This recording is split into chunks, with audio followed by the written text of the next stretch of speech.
What's the word? What's the word? This your boy Landon coming from Television Talented.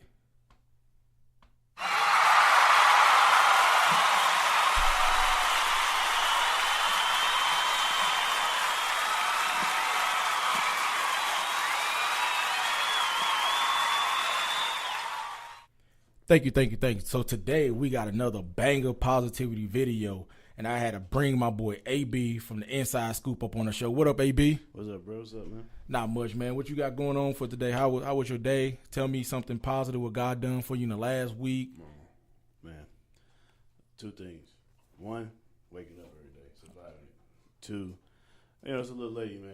I've been dealing with my ex, man. I be praying for her, and he turned things around for us. You know what I'm saying? So I thank God for that. I got a chance to see my stepson, man. So that was amazing. That's what's up, bro. Like I said, man, blessings come from a million directions, and God can take you from the lowest point of your life to the highest point of your life. But man, speaking of lowest points, man, me and you got something in common. Yeah. And a lot of people just don't know, man. That's depression, bro. And a lot of people deal with depression. Like me and you had a conversation on the phone, and the statistics said like 88% of people deal with depression. No doubt. So if we had to tell people anything about depression, which aspect would you want to start from to tell them about it? I'm only going to speak on my behalf. Okay. Because man, like with me, depression started like deep. You know what I'm saying? It started when I was like a kid. You know what I'm saying? It didn't last. I mean, it was like dog, like I probably started probably about like 11. Okay. For real. Like just sometimes, man, it be like the anxiety, all that stuff plays a part in depression. You know what I'm saying? Well, explain to us, like, you know what I'm saying? Because I deal with it too. And when the depression on my end kicks in, bro, it's like the end of the world. The end of the world, bro. Like I get angry, and man, it just go deep. But let me know your side of the story. We can relate to that. Okay, so I'll take this last recent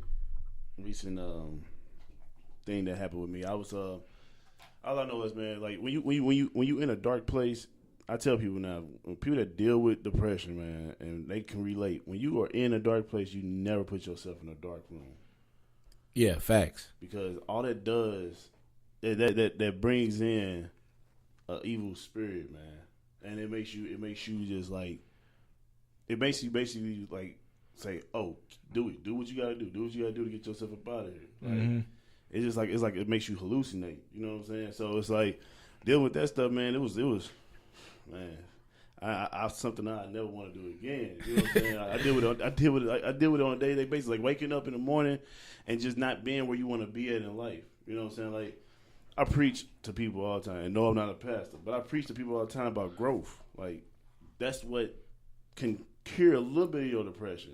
Yeah, because elevation, man, absolutely, dog. Like, and if you don't, I feel like if what I am a week like this week I'm this way. Next week I want to be something different. Right. You know what I'm saying? I want to grow. Like you have to constantly grow. I look at myself in the mirror every day, man, and be like, man, what the hell am I doing? Progression. And like you said, in a dark place, bro. I'm about to share this, man. It was about like 6 years ago, bro. I didn't know which direction I wanted to go in my life. You know, I wanted that I wanted to be a rapper. You know what I'm saying? Like everybody else. Yeah. I wanted to do music. Yeah. I wanted to get big in cars. Yeah. And, you know, I didn't know which direction. I'm like, all right, I just got done playing for the Eagles. Yeah. So I'm like, all right, bro, my life got too many different avenues I can go down. Wind up getting locked up. Yeah. And when I was in jail, bro, when I say like a cage monster, that's how my depression kicked in, because I'm like, all right, I'm in this cage. I got so much stuff I could be doing out of there. My mind started playing tricks on me. Yeah. And one point I was in the cell. I'm like, man, if I kill myself, you know what I'm saying, I don't got no worries no more. Right. And that's like when you say in that dark place, bro, I've been in that place numerous of times. And I know self-destruction ain't the way to go, but depression is that deep. You know what I'm saying? It's like an onion. And it's like millions of layers to it. That so many layers. If you don't catch it in the beginning, you go sink in. And that's what happened to me several times. But man, it's just things that people don't, you know what I'm saying, talk about. How you ever went to counseling for it? Oh yeah, I definitely think people should go to counseling. Like my therapist, man, shout out to her. I haven't been in a while. She said one thing. She said to me when I first walked in the door. I mean, I'm bald face crying. Right. Like I'm in that mud. I like for about the first 20 minutes, just crying, couldn't stop. You know what I'm saying? And she was like, she said, do you think that this world is peaceful? I said, nah. I said, this world ain't peaceful. I don't even want to be here. Mm-hmm. She was like, you're absolutely right. She said, but it ain't peaceful. She said, you have to create your peace. You have to find a way of what's gonna make you peaceful. So I picked up like little certain things like cooking. I do like this little AB cooking show on my Instagram sometimes. You know what I'm saying? Like the certain things like that. Like I'm getting to more like R&B music, like more reggae. Like I do things, man, to create that peace because it is the truth, man. Like once you get a hold of your peace, you don't want nothing, nobody, anything, any cat, dog, squirrel, anything to mess that mug up because you know what type of position you was in. And so, man, my therapist, man, like she really helped me out for that. Like I went there for about 2 months, which I need to start going back. But for that 2 months that I was there, bro, she helped me out a lot, man. That's what's up, man. And with the depression stuff, bro, on my end. So not last Sunday, the Sunday before, so 2 weeks ago, bro. Right. My depression kicked in so bad that I felt like I was gonna die. Mm-hmm. And I didn't know if I was gonna get killed or what's gonna happen, but I felt like I was gonna die. So I went to church and I just talked to my pastor. I'm like, I just need a new start. So I got baptized 2 weeks ago. Okay.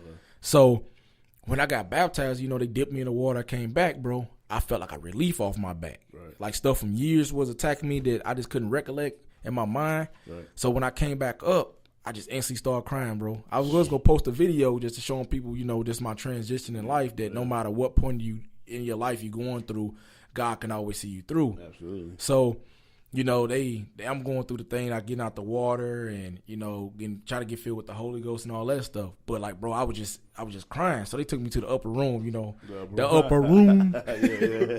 So they took me up there and, the pastor wife, she was just talking to me. She's like, now is the time just to let go of your hurt. Yeah. And, I just started crying, bro. Like you said, like 20 minutes, bro, just bawling, crying.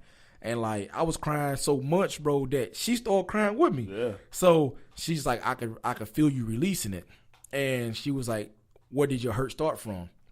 So, my last podcast I did, it was with my mom. It's called Reconciliation with Your Parents. Right. So I'm like, my hurt's coming from, my mom. Yeah. That's and where mine started from. So I'm like, so they start playing a part of when you're in different relationships. Yeah. So now I'm married now. And I just realized where the hurt and stuff coming from, but it's too late because, I hurted my mom, start hurting other family members and all the other women that I came crossing into. So it's like with this depression thing, a lot of people just don't know like the effect it can take on you because when it take that effect on you, it's wicked. Man, sometimes, dude, you don't even know that you did it. Sometimes you wake up, you're like, what the heck did I do? Like, man, it's been times, dog, like literally I would like this is like something I wouldn't tell nobody, but I'll tell you, man. Like, in order for me to go to sleep at night, I would drink a half a bottle of NyQuil. I would take some melatonin, and I was just like, what else would I take? Like some other sleeping aids, like something that's going to put me to sleep, man. And it was like a every night thing for me, dog. And I just kind of got used to it. I wouldn't go to sleep. Like I'll be up till like 4 o'clock in the morning, knowing that I got to be at work at 6 o'clock, and I'll be at work, dog. Like just, and sometimes my job even would say, "Man, just go home." Like that's. It's like I was blessed. Like through my whole little depression kick, I was blessed all the way around, man, because my job could easily fire me. Yeah, easily. And that's the thing about it, bro. God work in mysterious ways. Blessings, we get blessed not even knowing we blessed. And the biggest blessings we have every day is waking up. But at the same time, the devil, he corrupts our mind. That's where depression kicks in at. Yeah. Because he playing mind tricks and everything's on us. Man, I remember when I was in that depression state before I got married and everything, bro, just for me as a coping mechanism, just because like, my mom wasn't there. Literally, I had like a fetish of sleeping with different women every night. I didn't care if I know your name, if you was Big Shirley. I just didn't care. It was just a fetish because if I had different women rotating in my life, you can't hurt me if you only a one night stand. Absolutely. So I was just addicted to that. So I'm like, man, I remember just in 1 year, bro, I ran through like 56 women, bro. So you figure that's like a chick a week. Yeah. You know what I'm saying? And I'm not 356. right. You know what I'm saying? I ain't proud of that at all, but it was just like the depression. And when you dealing with depression, anything can be a coping mechanism. You know, like you said, you use NyQuil and pills, you know what I'm saying? I use different women. Some people cut their wrists. They try to, you know what I'm saying, fix the pain another type of way. Yeah, man. I used to drink my shit away. Like I used to drink, man. I used to get in car accidents. Like it was nothing. Like it was for like a whole like, and then I would sit there and I'm like even then like sometimes, bro, like a lot of people think that I was getting in car accidents. Just getting, like, I would get in car accidents. What I would do is I would be on the road, man. I would close my eyes and let the steering wheel go. Wow. All the time. And I remember one time I hit a wall, and I thank God. Like I thank God, but at that time I didn't. You know what I'm saying? Like I was like, man, come on, dog. Like I'm trying to come there to you. Right. Like, I don't want to be here. You know what I'm saying? Like a part of me was just like, dude, like I'm not where I want to be in life, and I feel like I'm a waste of life. Like that's the hardest thing with depression, man. Like I said in my live event, is that people that deal with depression always want to see other people happy in life because they don't want them to feel how worthless their life is. Like, That's true. Like that's like so. When I sit here and I on the show, the Inside Scoop, shout out. When I sit here and I say like these funny things, man, like inside me, y'all all laughing at me, but I'm doing my job, but inside I'm still hurt. Man, you took the words out of my mouth, bro, because I feel like that every day, bro. Because, like, you know, I'm married, like I said. I stay there a lot. Bro, it's sometimes that I'm feeling so low in myself that I go out and spend money that I don't even need to go spending just so I can see a smile on my wife's face. Like, she'll come home from work and everything like that, and she'd be like, what's these shoes and stuff on the bed? What's these clothes for? Oh, I just felt like you deserve it. Yeah. Versus me coming to it like, hey, babe, you know what I'm saying? My depression then I feel worthless right now. So I bought you a gift so I can feel satisfaction of a purpose in my life. Yeah. But if I tell her that, I don't know what her reaction is going to be. Yeah. But you know what I'm saying? That's why I'm doing this podcast, because there's millions of people out there who can relate to us. Yeah, and then too, doing the podcast, man, also it makes you be able to put, it's like rapping. Mm-hmm. A lot of these rappers today, some rappers, not new age rappers, but some rappers back in the day, what they're saying is absolutely what they was going through.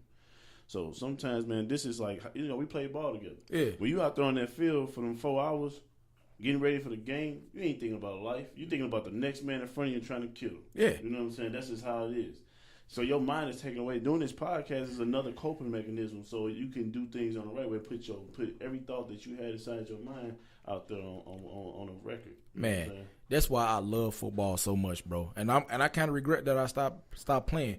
But like football to me, man, it was kind of like if I did something good, I had 21 people cheering for me. Man. But then you figure if I did something bad, like missed a tackle and they scored on me, then you know everybody bad on me, down on me, but it was still one like that hurt like I'm dealing with if I'm in that dark room. Yeah. People like, hey, bro, don't worry about it. Come on, line back up and just get the ball back. Then you figure that's my motivation. Then all of a sudden I forced a fumble, or I got the ball back. We on offense. We got the game tied up, or whatever the scenario may be. Yeah. But for those 4 hours while we on the field, you're absolutely right. Clear mind, slate, nothing matters. But when it was the end of the game and I had to, shake their hands, everything started rushing back. Yeah. Man, back in the car is reality. Yeah, and it always be that one song will come on the radio will get your mind start thinking. Always that one song. He's like, man, come on, guy. Why you had to play this song? But I'm telling you, man. Like, hey, this is the crazy part. This is a funny part. A side note on your show, man. Like we do side notes on the Inside Scoop. So I was in the car. I bought these Drake beats, right? Mm-hmm. And like those are the ones like the wireless ones that you hook on your ear or whatever. Like one of them came out about 2 weeks. I was like, well, I can't wear these headphones because the other little thing that came out. So I found it in my basement, my mom's basement. I was like, oh snap, here you go right here. So I put the super glue in the sucker, and then I put it in my bag, my jacket. About a week later, you know what I'm saying, I'm listening to him. About a week later, I put it back in my jacket. The thing that I just super glued broke off. I was like, well, dang, God, I guess you didn't want me to have them then, man. Come on, man. And I ain't got no money like that, dog. Right. I keep buying these headphones. Like, dog, like, you know what I'm saying? I was like, dude, you killing me, man. So, nah, man. And, you know, it's funny how when we deal with stuff, we always blame God for what we deal with. That's very true. And we don't need to. You know what I'm saying? Because we have to understand that we created some of the things that we go through. You know what I'm saying? And God, as a father, He gonna sit there. Like is anybody that's a father? Like, I'm not a father, but I am an uncle. So if I see my nephew doing something, like I'm more of a dad to my nephew than I am an uncle to him. You know what I'm saying? So if I see him doing something, I'm gonna let him do that, deal with the consequences his way. Then I'm gonna come back and change it for him. When all he gotta do is just ask me, but he want to do it hard headed way. So that's how God look at us. Like, I'm gonna let you go ahead and think that you got this, but you can't get nowhere without me, right? Because you gonna come back and you gonna talk to me then, and then it's just like I be like, I used to sit and say, man, God, why you doing this? But then I just say, I put myself in this situation. Yeah, because like God does, He punish us. God don't punish people. We punish ourselves. Self punishment, and then He do the guidance and the redirection of that. Right. But you figure, if I slept with this woman, for whatever circumstances I slept with this woman, right, God ain't say I'm letting to go do that. Exactly. But if it caused me to lose my relationship, then I'm like, God, come on, where you at? You did that. Like, right. You know what I'm saying? You did that, so you got to fix it yourself. But you know what I'm saying? But God always let me down. We quick, you right, bro. We quick to point blame because, you know what I'm saying? It's many a times I blame God. Man. God, you gonna let me get fired? Right. God is talking back to me. You let yourself not be on time. Right, but I say you the one that got up late. I'm battling that right now. Right. I'm going to work, but I be pushing it, getting to work. I get to work. I'm about to get to work at 6:30. I get to work like 6:35, man, every day. And then I'm saying like, man, God, I ain't got no money. God, like, that ain't my fault, brother. You should have been working. Right. You know what I'm saying? So, hey, man. But to get back to depression, man, it's just it's a lot of things, dog, that can that's wrapped inside it, man. Like to deal with anxiety, man, and just to to act out on certain things. And then a lot of people too, dog, is they see stuff happening to us. They say we're going crazy. Nobody is going crazy, man. Like nobody is going crazy. It's just we don't know how to come out and say, yo, we need help. Mm-hmm.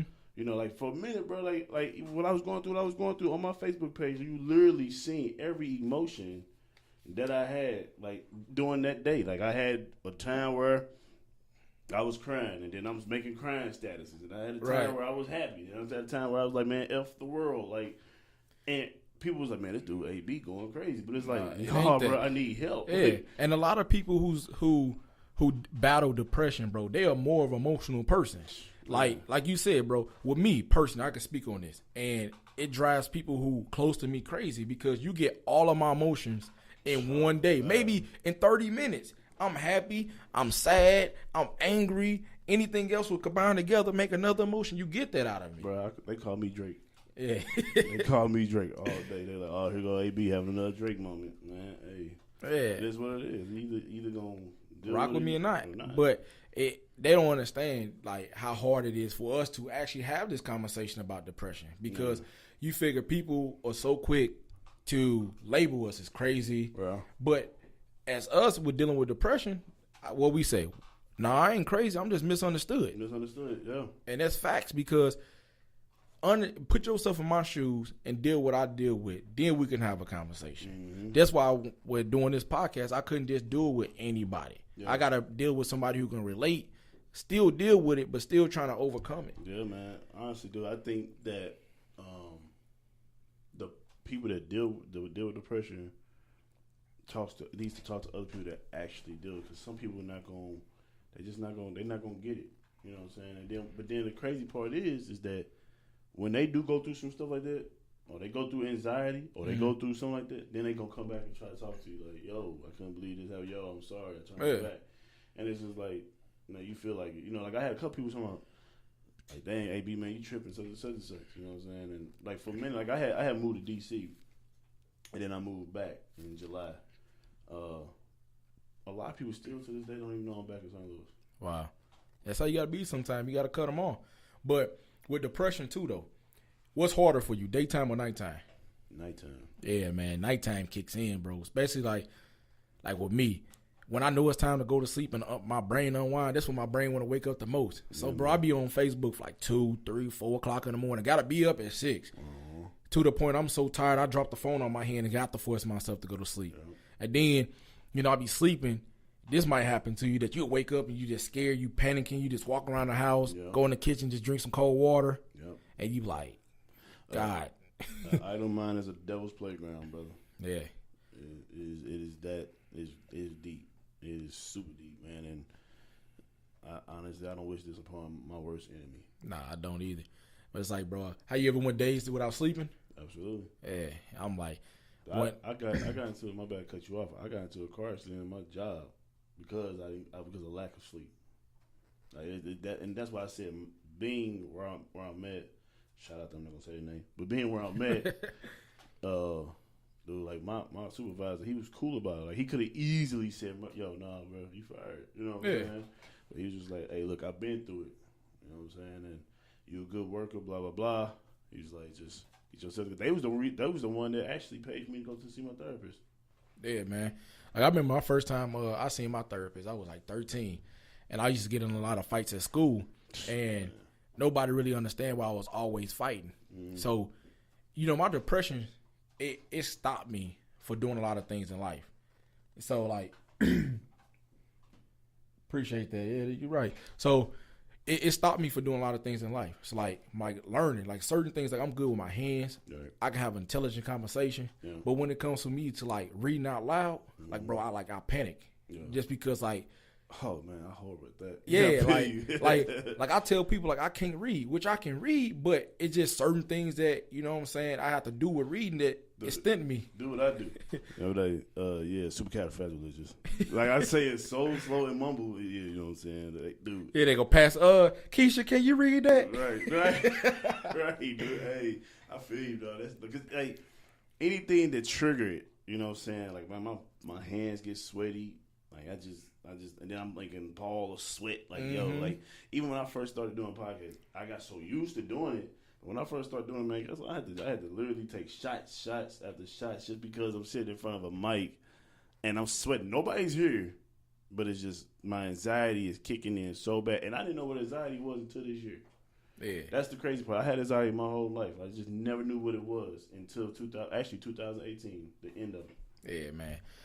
All that stuff plays a fact though, because you figure depression is like a domino effect. Yeah, one thing trigger it, then everything else follow behind it. Yeah. So like with my depression, I got ADHD too. Mm-hmm. So you figure that's why when I get on a podcast, I'm always a bunch of energy. I'm just a naturally hyper person. Yeah. But then you figure when my depression kicks in, I'll be on a podcast. I did a podcast with Charles. I'm like, what's the word, man? He paused the podcast and, bro, you good? It's just something I said or a movement just kicks in and then, I don't want to do this no more. Man. But it's like that, man. Like I said, when I wake up every morning, man, what I also learned, and these are people that deal with depression, is that you, in order to kind of like subdue your depression, you have to first love yourself. Love who you are. Love your situation that you in, because the thing is that it's a lot of people, and I have to realize, I have to keep saying it in my head. Mm-hmm. Yo, it's a lot of people, dog, that's worse than you, and it's a lot of people that's not as blessed as you. There's a lot of people that think about how many people that is actually here with you when you was a child that's not here with you now. I just lost a good friend of mine. She got gunned down in October. Wow. We grew up from 5 until 32. She got gunned down and just senseless gun violence. You know what I'm saying? But at that time, we both was dealing with depression together, and she finally had got a chance because she was searching and finding God, and she finally got her wings. You know what I'm saying? Her time here was done. Right. Quote unquote. I don't believe in that, but whatever. Anytime your life gets taken away, I don't believe your time here was done. I believe somebody, whatever. So that's But side note to that, I feel like that too. You know what I'm saying? I believe in like natural causes. You know what I'm saying? Man, if you die of cancer, something like that, like an illness, I feel that's cool. But if you get murdered, car accident, unfatal deaths, then dude, I mean, we all know who God is and what God do. So maybe sometimes that makes me ease my mind. Okay, the time it was done. But then I look at it like, well, who are you to be God to take me out of my life? You know what I'm saying? So to get back to that, it's just that. It makes me. I had to first find self-love, man. Like I had to really love who I am right now. because I know that I'm gonna be better because I'm trying to do better in my life. So that's what had made me have peace. But I used to wake up every morning, and I still to this day have to do it. I have to wake up in the morning and say, look, I'm this, I'm great, I'm perfect, I'm awesome. Because if you don't say that, you're going to look yourself in the mirror and say, and the devil likes to say, you ain't got this, you ain't got that. And another big thing is, too, like I kind of slim off how much I be on social media. Because social media, that's what makes depression and anxiety at all times high. Because like I be strolling through, you know what I'm saying, Instagram, any social media platform. I see a dude who I grew up with, and I'm like, he up there, band up on the screen. I'm like, boy, man. I'm telling you. I was like, man, if I was my old me, man, I'd rob this dude. But, you know what I'm you. saying, I came too far to resort back to that and want to rob somebody to get my life taken over a couple $1,000s. But, man, you're right about that. I wake up every morning, and I always got to motivate myself with a scripture. Yeah. And it's like, you know, I see you posting stuff every morning. I'm like, okay, AB, you know what I'm saying, that's my inspiration today. Because sometimes, it was numerous times I'm on Facebook, and I ain't want to read the Bible because, you know what I'm saying, depression already kicked in. You have a scripture. You know, I like this morning, woke up in a funk. I just had to look in the mirror like, you're more than the world against you. Yeah. I'm like, you're more than a conqueror. Yeah. This too shall pass. No weapon formed against us shall prosper. I'm like, okay. Now I walk through the valley of the shadow of death. I can do all things through Christ. Jesus. Yeah. So I'm like, okay, cool. Then I get my motivation. Then, you know what I'm saying, I hop in the shower, go on and throw me on some music. Yeah. And then. Now, do you throw on hood music or do you throw on Christian hip hop? No, I always throw on. So when I take my showers, I got a playlist. And there's this song by Cant. It's called I Don't Look Like What I've Been Through. Okay. So if I look at what I've been through, and I don't want to result back to that. So I'm gonna always keep looking at my future. Okay. So that's always the first song I play. So it's like I don't look like what I've been through. Then they always go to you know, God's Grace. And then, you know what I'm saying, a couple of songs after that. You know, God's Grace about 9 minutes by itself. So by the time I'm out the shower on that. Yeah. But if I don't keep that routine, then, you know, I'd be cool. Or sometimes, like with depression, I wake up, I'm in one of the moods. Like, gospel music, I don't need it. Yeah. So I got to play, like, some R&B music. Yeah. But then, but if I play rap music in the morning, I'm a savage that day. I'm up there like, hey, what's the word? You know what I'm saying? You know what I'm saying? I throw some Biggie on in a second. Yeah. You know, you know, my playlist, dude, like, it's 2 songs when I'm really going through it. It's Lil Craig, shout out to Lil Craig. It's on his Rebel album. It's called Help Me Lord Before There's No Time Left. Man, I play that and it's just it gets me through it. Then there's another one called Tadashi. It's called I'm a Believer. Mm-hmm. That helps me a lot to get through it, man. It's just those 2 songs for real. Kind of like I had to play them. Like it was one time that I dealt with depression at work. I kid you not, on my phone, it was just repeat from 6 a.m. to 6 p.m. at night. Yeah, because the song started talking to you. So I had experience like that. Like my brother hit me up. I ain't know. It's like sometimes you be going through depression trips and you don't even know you're going through it. Yeah. So I'm out there trying to talk to my auntie.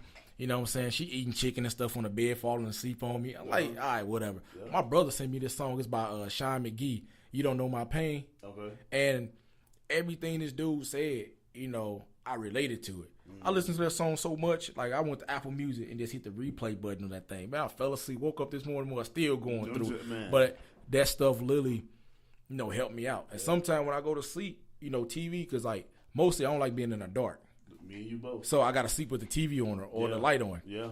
So. Man, that's crazy. I didn't even think of it because that could be a good reason why we deal with depression. Yeah. You can't sleep in. Man, that's crazy, dude. That's crazy. I didn't even think of that. Yeah. So can't sleep in the dark. So sometimes I'm like, I stay up for so long. So I put myself in a dark place, but I play music. Yeah. Like something was uplift my spirit and everything like that. But then I always result back up in like that fant. You know what I'm saying? Like a friend, because I'm in a dark place. But it terrifies me though. Yeah. Like if I'm with other people and I'm sleeping in the dark, I'm good because I feel like I'm not alone. Crazy. But you know, when I'm in the dark, it brings out loneliness. So do you do like when you go to sleep, right? And you turn because I don't got cable. I got Sling TV, and sometimes, dude, like my Sling, I just play it, go to sleep, right? And it will play, but then sometimes it would stop. And then my TV would cut off, and I'd pop up, and I'd turn it, but the Xbox back on and the TV back on. Do you do that? Yeah, I have to, bro, because the noise around me, you know what I'm saying, it makes me feel like I'm not alone. And you know, it's that abandonment feeling that what kicks in with me. So I have to do that. I ain't do. You just taught me something today because I thought it was me, bro. Like I have to literally barricade my door. Yeah. And just like put stuff in front of it so I can it's depression and then it's dealing with paranoia. Like, yeah, I deal with all that. God, and then so I'm gonna have to tell you this story, right? I was dealing with depression. This back like right when I got married. And it was one night that she wasn't there. She went out with her friends, so like I was so comfortable going to sleep with her. Yeah. So I'm up there waiting on her. She having a good time. I didn't want to blow her phone up, so I went to sleep. So, like you said, barricaded the door. I slid the bed down because I played a trick on myself that, okay, I can escape my mind. So if I can escape my mind, all my problems are going to go away.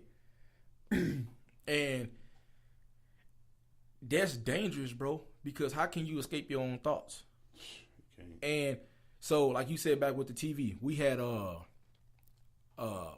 I had? I don't know if I was watching Hulu or YouTube, but anywho, bro, I was watching a movie. Then I woke up, bro, and it was a scary movie on. Oh, man, and I stay away from that because, you know what I'm saying, I feel like they attack me when I'm in the dark. I want my spirit messed with. Yeah. So I woke up, and it was like this monster and everything on the TV, bro. And it was like 2 days, like, I just couldn't go to sleep. I had a fake sleep just so, you know what I'm saying, my wife won't think I'm tripping. And, like, I literally started tripping. Like, she'd go to sleep. I sit on the side of the bed, bro, and I just watch her sleep. I'm like, you gorgeous sleeping. But that stuff wasn't healthy, though. Nah, yeah. So, it was like I watched Us. The movie Us. That kind of played with my spirit a little bit. It was funny, but it played with my spirit a little bit. But here's a story I had, man. Again, like I said, dude, you wanted me to touch some key points, man. I know people like that deals with this. Man, I had a dream. I was in my room, right, in my apartment, and I turned the TV on, had the Xbox going, and I'm just vibing. I'm asleep, right? Then all of a sudden I had a dream, and in that dream it was a lot of boom. Yeah, boom, bro. You finna bring tears to my eyes because I know what you finna go so with. So my door opens up. And now, have you ever had like sleep like you was like paralyzed that you can't move? Yes, bro. That's why I'm saying, bro, you finna bring tears to my eyes. So the door's open all the way up. And I'm looking at the door, and it's just like, yo, I cannot get to my piece. I cannot get to my piece. And I'm trying to get, I cannot get to my piece. It's like right here. I cannot get to it. And then all of a sudden, it just boom, boom, and it just stops. So then I'm looking at the door forever. And then I heard like a in my ear, and I woke up and I looked at that door so fast, and I was like, "Yo, what the heck is going on here?" Yeah, yo, that is the scariest thing ever in life, dog. Bro, I gotta add something to it, bro. So, have you ever been touched by a spirit, a demonic spirit? Yeah. Okay, I'll tell you this story, bro. This is a true story. Can't make this up. I don't got imagination like that. So, me and my wife, we was trying to have a baby for the longest, right? Okay. So, God, I'm going to say God, but at the time before I started, you know what I'm saying, identifying as God, I'm going to say my inner intuition was like, my wife's pregnant. Right. So my wife was like, no, I'm not pregnant, everything like that. I'm like, babe, you are pregnant. We need to take a test tonight. Gotcha. She's like, I'm not pregnant. I'm like, how you know? She's like, God told me. So, honest God, she had these white pants on. It was around about this time. Okay. She had these white pants on. We lived in an apartment. We was going up the steps, bro. Wife instantly started bleeding. Oh, my God. So she went to the bathroom and everything like that, and she wound up having a miscarriage right before we had our son. Oh, my God. So we got in the bed, and I'm laying down. My body got stiff. Yeah. And oh, yeah. So my body. That's my sister. Oh, okay. What up, sis? So my body got stiff, and I heard God and I heard the devil talking. And the devil was manipulating God, like laughing at me. He's like, ha ha, she don't believe in you. She don't believe in you. So like, I can't make this up, bro. I was like, God, she does believe in you. Yeah. I'm like, I can get her to believe in you. Yeah. So I made a deal with my life, and it was pretty much like, okay, God, if I can get her to say Jesus, and he's like, if you don't, I'm gonna take your life. Okay. So I'm on a bed, bro. Can't make this up. I'm on a bed. I'm laying there, bro. I can't move. So my wife was like, he's like I still felt myself lifting him off the bed. Right. And she's like, she need to say your name 3 times. She need to say Jesus 3 times. So she's like, babe, wake up. Babe, wake up. Shaking me and everything like that. Shaking me and everything. She's like, no. Yeah. Jesus. Yeah. Okay, 1 time. No. God. No. By the 3rd time she do it, bro, I woke up, didn't remember anything besides like my body just fell down on the bed. And she's like, what happened to you? And I'm like, I didn't know how to explain it because, you know what I'm saying? Sometimes you don't. Yeah, I'm like, all right. Sometimes you don't, dude. Sometimes people that see what I'm saying. It's I'm hearing everything you're saying, but see, dude, like these are stories that people gonna sit here and think that we're just making stuff up, but we're not, dog. There is spirits, in this world, dog. People have like a thing is with me, dude. I can feel somebody's spirit. I can feel somebody have evil intentions. I can feel somebody's spirit is good, dog. Like I hate to say it, bro. I am a straight prophet. Ain't nothing wrong with that. Dude, I can tell you what's going to happen. I see stuff before it happens, but if I say that to somebody, they gonna think you're a psychic. That dude's crazy. Yeah. Like, no, but I just know for certain things, dog. Like, it's shoot, man. You about to have goosebumps popping on my head. Yeah, bro. Like, I remember as a child that the first time I seen a spirit, like, my grandma, she died, but I was born on the 10th. So, my birthday Wednesday, so all the people want to buy me a gift. So, she died the 8th, so she died 2 days before I was born. So she would have died today, back in 92, right? Okay. I was like 11 years old. I seen her in the kitchen. Like I used to stay the night at my granddaddy's house, and you know what I'm saying, shaking pots and stuff in the kitchen. Like, what's that noise? Like, you hear the pots, hear the refrigerator and all that stuff over. He's like, boy, this just your grandma. I went in the kitchen, seen her for the first time, like in a human flesh, bro. Seen her walk straight through the wall, just doop. Yeah. Thought I could do it too. Didn't work like that. I know. And it was ghost. Yeah, bro. It's just so much stuff I seen, and that stuff plays a trick on my mind. Cause like when I seen, you know, Paranormal Activity or It or whatever scary movie. You can't watch Paranormal Activity, dog. Yeah, because that stuff too real. Turn you up, bro. That stuff is real. Turn you up, man. Shh, dude, you ain't lying. I had dreams with my granny, man. Yeah, God rest her soul, Mama Nona, man. I had a dream about her. Man, she when she passed, man, I was the only one that I was there when she passed. So, like, that's another thing that deal with my depression. You know what I'm saying? Like, come on, bro. Not being able to just like being able to kind of like let my emotions out when it came to that. You know what I'm saying? It was really rough for me because I felt like at that time. And shout out to my sister again. At that time, I felt like I had to be strong for my family. Like, I felt like I had to be really, really strong for them. Right. You know what I'm saying? So it would be times I'd sit in my room, dog, and be like in the pillow, face first, crying. So skip to that. To go back to my granny. I moved in her crib. Me and my cousin Tyrus moved in there, and she came to visit me. I took her room, and she came to visit me in there. And she basically was telling me, like, dude, I'm all right. You know, so I need for you to do this and I need to do this. And I kid you not, bro. Like, it literally felt her lips on my flesh, like, kissing my face. You know what I'm saying? I woke up, I'm like, tears is just bawling down my face, dog. And I remember I went up for Thanksgiving. I gave everybody in the family a kiss because that's exactly what she told me to do, dog. Yeah. And people be like, man, you ain't dreaming that, bro. It's real, bro. Spirits, ghosts, all this. Bro, stuff. I had this homeboy. His name was Robert Gray. And we rocked out from, like, middle school, early middle school, to, like, right at high school. He had a sister, bro. He killed herself. Jesus. Because she kept getting raped by her uncle. This is real facts, bro. Yeah. And she told her uncle said, if you tell anybody, I'm going to kill you. So that them demons were eating her head up, so she killed herself. Jesus. And I believe if you kill yourself, you know, you automatically go to hell. Yeah. But that's not the point I'm getting to. From when I was 17 years old, bro, I was like in a cross path of, you know what I'm saying, of wanting to kill somebody. Right. I remember I was driving down this road, bro. I told my wife this story, and like I'm gonna tell you to you and whoever listen, they're not gonna believe this. I was driving down the road, right? Driving down this road, leaving my homeboy crib. I hit a dog, like a little small dog. Boom, boom, with both tires. I stopped, right? I seen this dog just shaking in the street, then disappeared. Jeez. Didn't see the dog no more. So I'm driving, right? All right, well, hope the dog cool. I look over, it's her. And it happened when I was 16, probably like when I was touching 19. And the last thing she ever told me, she's like, look, your life is about to go to a new position and you have full control of it, but your name is in the book. And never knew what that meant until since I've been going to church. You know, like they always say, your name is already stamped before you was even born on where you're going. Yeah. So I'm like, that's what made me want to get baptized and everything. But it's like last year I was going through so much stuff and I wanted her to be my guidance. Right. So the house she went through is condemned now. Off there on Maffett, right there on the corner, right across the street from that little car wash. Real facts. Maffett. You know the Ville right here. Yeah, I know what you're talking about. Yeah, then Sumner, and then Turner Middle. Bro, I walked in the crib, house vacant, bro. Real facts. Just literally, just went in her room, and I can feel the energy, bro. Like cold blood. Like it was so cold, and there's an evil spirit, bro.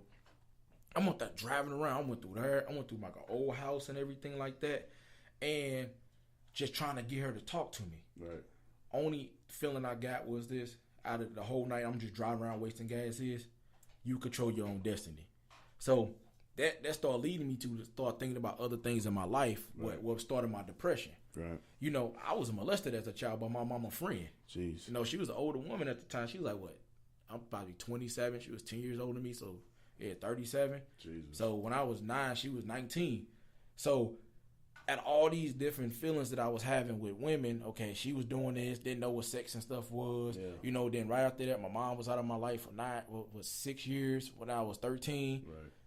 I'm like, dang, I'm starting to hate women. So that depression and stuff started kicking in. So it's a lot of stuff with depression what people just don't understand, bro. Man, I'm telling you, dog, they don't, man. I got a quick question, man. What's going on? So, how and when did you acknowledge that God was chasing you?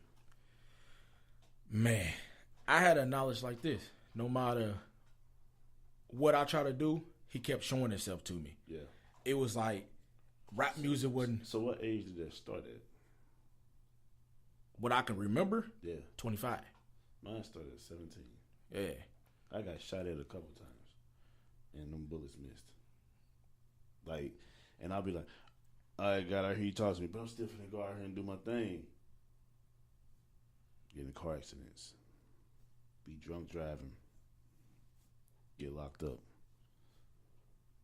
And God still, you ain't learned yet, have you, Anthony? Yeah, it be like that.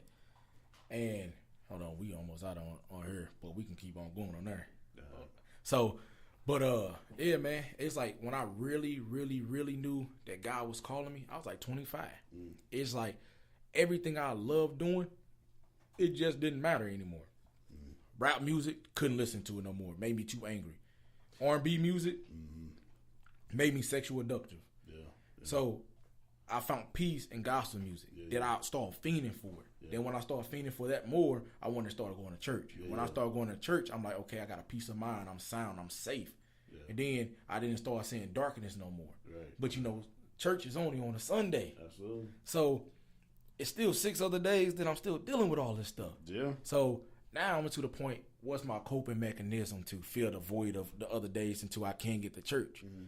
That's why I'm doing my podcast. But when God calls, bro, it's a 24-hour calling. True. It ain't. Now, you said that when you got it when you was 25. Mm-hmm.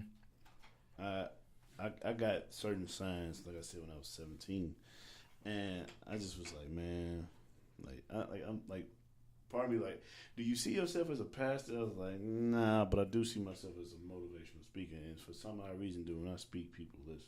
Bro, that's exactly what I was, because I remember my mama telling me, boy, you got a calling in your life. Mom, I just want to motivate people. I just want to exactly. Yeah, and she was like, what you think a pastor does? Yeah, but I don't want to do all that. I want to do my own thing. Yeah. But when I accepted my ordination, God was like, as long as you spreading my word and people understanding that it's only one way to heaven, it's through me, spread it the way that I give you your gift. So, you know what I'm saying?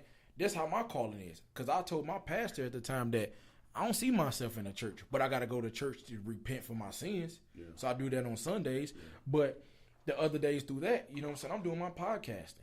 You know, these are a lot of conversations we having right now you can't have in church settings. No. So because even in church, bro, they be judgmental. If this world is judgmental. People see people say, yo, AB man, how can you be this way on a podcast, but you putting up Bible statuses on Facebook. Yeah. But that ain't me. That God told me put my word up there in the world so the world can see it. Because like you said, it's certain people do. R.I.P. to my friend Dirk.